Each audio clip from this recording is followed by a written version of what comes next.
नमस्कार दोस्तों, आप सभी को हमारे ज्ञान सागर चैनल में बहुत बहुत स्वागत है। जैसे संत गरीबदास जी महाराज की वाणी है, काल डरे करतार से, जय जय जय जगदीश, जोरा जोड़ी झाड़ता पग रज डारे शीश, गरीब काल जो पीसे पीसना, जोरा है पनिहार। ये दो असल मजदूर हैं, सदगुरु कबीर के दरबार। भावार्थ स्पष्ट है। परमात्मा कबीर जी हमारी आत्मा को काल जाल से निकालने के लिए प्रयत्न कर रहे हैं। काल ब्रह्म फंसाने का प्रयत्न करता है। आगे के प्रकरण में प्रत्यक्ष प्रमाण है। जब परमेश्वर ने सर्व ब्रह्मांडों की रचना की और अपने लोक में विश्राम करने लगे, उसके बाद हम सभी काल के ब्रह्मांड में रहकर अपना किया हुआ कर्मदंड भोगने लगे और बहुत दुखी रहने लगे।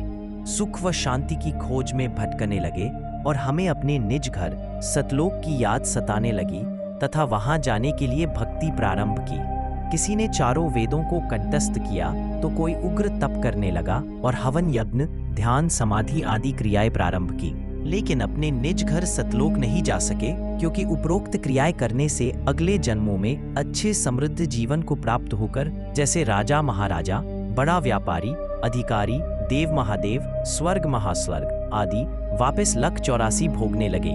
बहुत परेशान रहने लगे और परमपिता परमेश्वर से प्रार्थना करने लगे कि हे दयालु, हमें निज घर का रास्ता दिखाओ। हम हृदय से आपकी भक्ति करते हैं, आप हमें दर्शन क्यों नहीं दे रहे हो?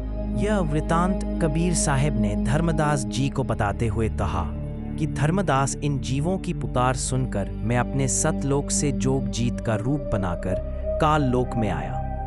तब 21वें ब्रह्मांड में, जहाँ काल का निज घर है, वहां पर तप्त शिला पर जीवों को भूनकर सूक्ष्म शरीर से गंध निकाला जा रहा था।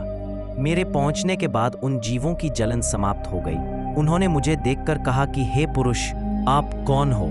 आपके दर्शन मात्र से ही हमें बड़ा सुख व शांति का आभास हो रहा है। फिर मैंने बताया कि मैं पारब्रह्म परमेश्वर कबीर हूँ। आप सब जीव मेरे लोक से आकर काल ब्रह्म के लोक में फंस गए हो।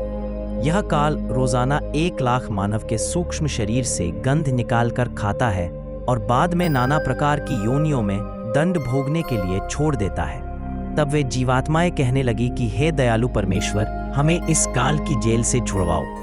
मैंने बताया कि यह ब्रह्मांड काल ने 3 बार भक्ति करके मेरे से प्राप्त किए हुए हैं। जो आप यहाँ सब वस्तुओं का प्रयोग कर रहे हो, ये सभी काल की हैं और आप सब अपनी इच्छा से घूमने के लिए आए हो।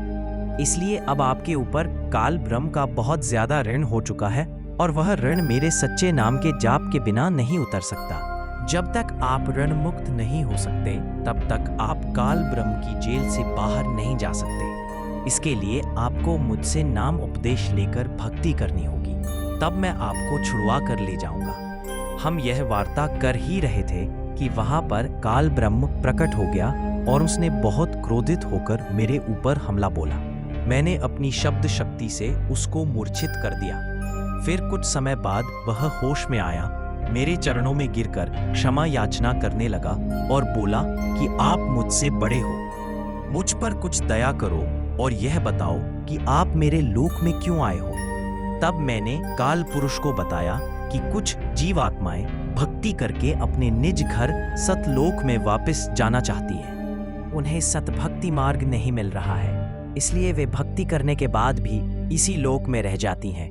मैं उनको सतभक्ति मार्ग बताने के लिए और तेरा भेद देने के लिए आया हूँ कि तू काल है, 1 लाख जीवों का आहार करता है और 1.25 लाख जीवों को उत्पन्न करता है तथा भगवान बनकर बैठा है। मैं इनको बताऊंगा कि तुम जिसकी भक्ति करते हो वह भगवान नहीं, काल है।